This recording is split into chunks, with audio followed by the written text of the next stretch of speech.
Permanent Secretary, Vice-Chancellor, Principal, fellow speakers, distinguished guests, ladies and gentlemen. Greetings from Col in Vancouver. I am delighted to share some ideas with you on the occasion of the official launch of the Botswana Open University Open School e-learning portal.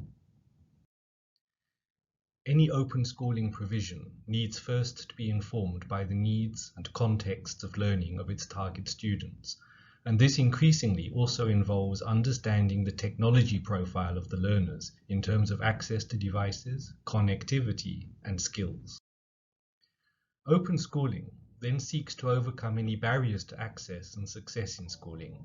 Children often cannot access or succeed because they are considered too old for a particular grade, or because the education of boys is valued over that of girls, or because families cannot afford the time, the fees, the uniforms, the textbooks, or the transport, or for a host of other reasons.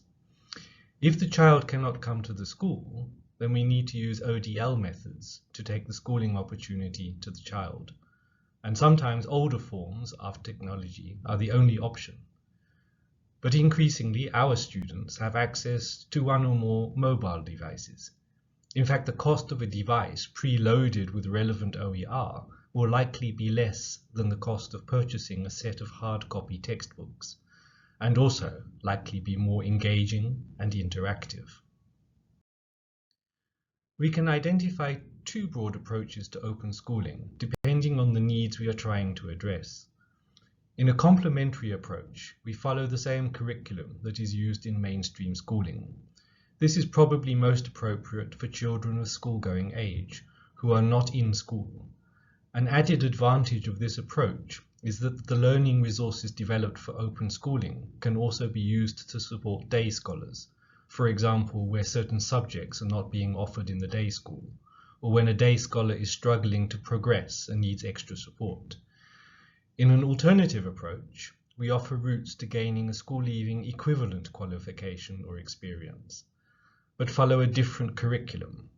For example, for youth and adults who could not access or did not complete schooling, a more technical or vocational curriculum may be more appropriate. Open schools take different forms and can be found all over the world, from Africa to Asia to the Americas to the Pacific. Sometimes they are standalone institutions. Sometimes they take the form of initiatives within universities or ministries of education.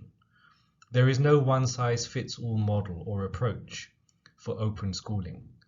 The common link is a shared commitment to overcoming barriers to access and success through flexible modes of provision.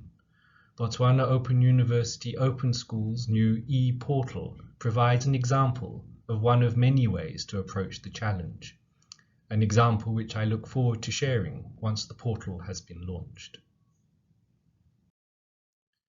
For initiatives like the new e-portal to have maximum impact, we need a concerted and collaborative effort to provide free, or at least affordable, access to devices, internet, training and support. Cost savings on reduced purchase of proprietary print materials, their storage and their dissemination can help. But we probably need governments to engage with ISPs to drive down data and service costs. Continuous professional development and support for technology-enabled learning should be provided for all teachers. The TPAC model provides a useful framework for this. Cole's Aptus device, soon to be combined with Raspberry Pi, allows the sharing of digital content offline, and even when there is no power.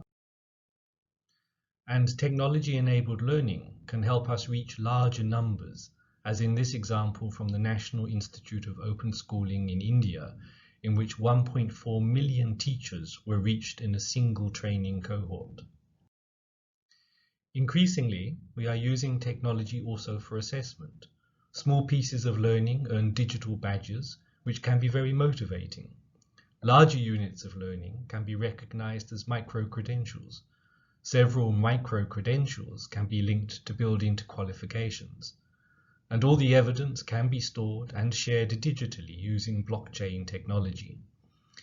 It is no longer necessary to keep paper copies of qualifications or to wait for 4 to 5 years before earning a certificate that can be used to access employment or further training. So the launch of the BOU OSE portal can be seen as an early step on what is likely to be an eventful and constantly evolving journey into digital learning. We congratulate Botswana Open University Open School on what you have achieved so far and look forward to continued collaboration into the future. Thank you for your time.